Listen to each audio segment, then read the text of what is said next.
Hello, good morning, good afternoon, good evening, and welcome back to the channel. Being a little bit busy of late, but anyway, I'm back with another review. This time, The Stone of Farewell, chunky book number 2 in the Memory, Sorrow, and Thorn trilogy by American author Tad Williams, originally published in 1990. So this is taking me quite a while to read because I've been busy at work, because it's a lengthy book, and the usual caveats, I just don't have that much time to read. So, my first impression, a little bit of a plot summary, if I could actually do it, is that there's a lot of different people going to very different places, doing different things, but not actually anything much happens. And that was going to be my overall sort of summary, critique, opinion review of the book. And is that this book, quite possibly, is the very definition of middle book syndrome in a trilogy, or middle book problems if you think it is a problem. And the problem is that, like I said, there's a lot of different people all over the world going to different places for not very clear good reasons why they're going to those places, and there's not a lot happening until there is a relatively big reveal in the last 75 pages of the 852 that this book comprises.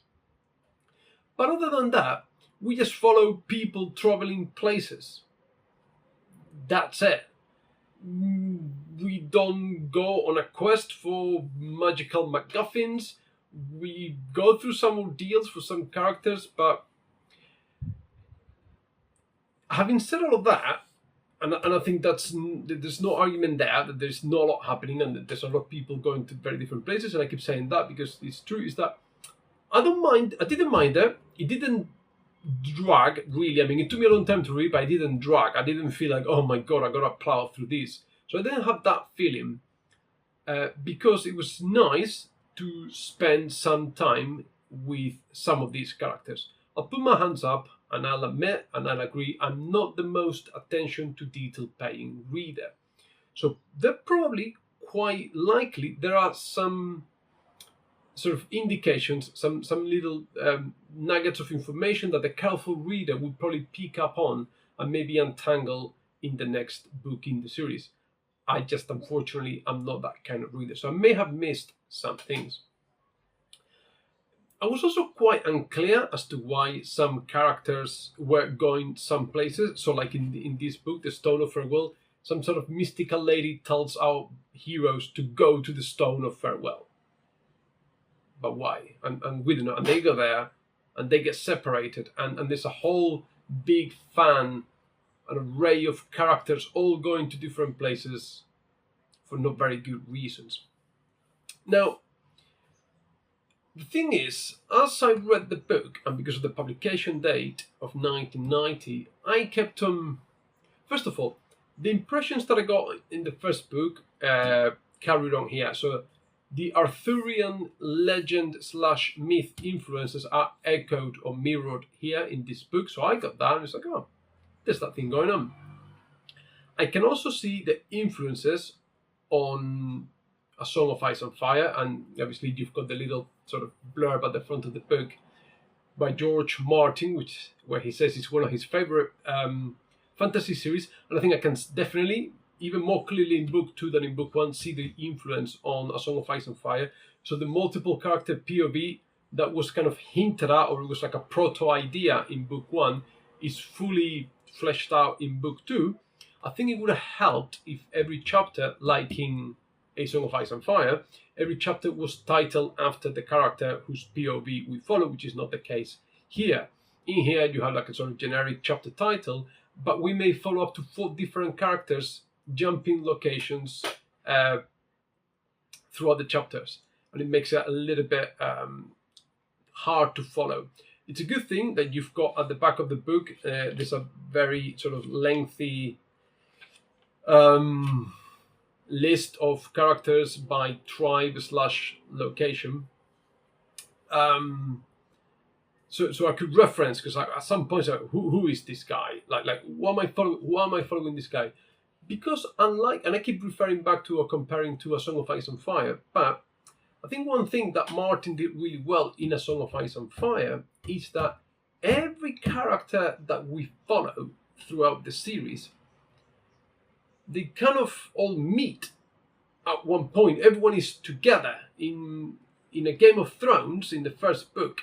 All the Starks, all the Lannisters, all the Baratheons, sort of everyone there's going to be a main player throughout the series.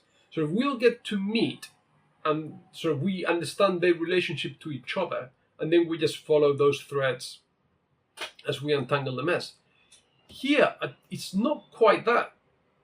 Every character that we follow doesn't quite necessarily meet at a sort of big bang point of the story where everything else follows from. So it's weird that way, and I felt a little bit lost at times.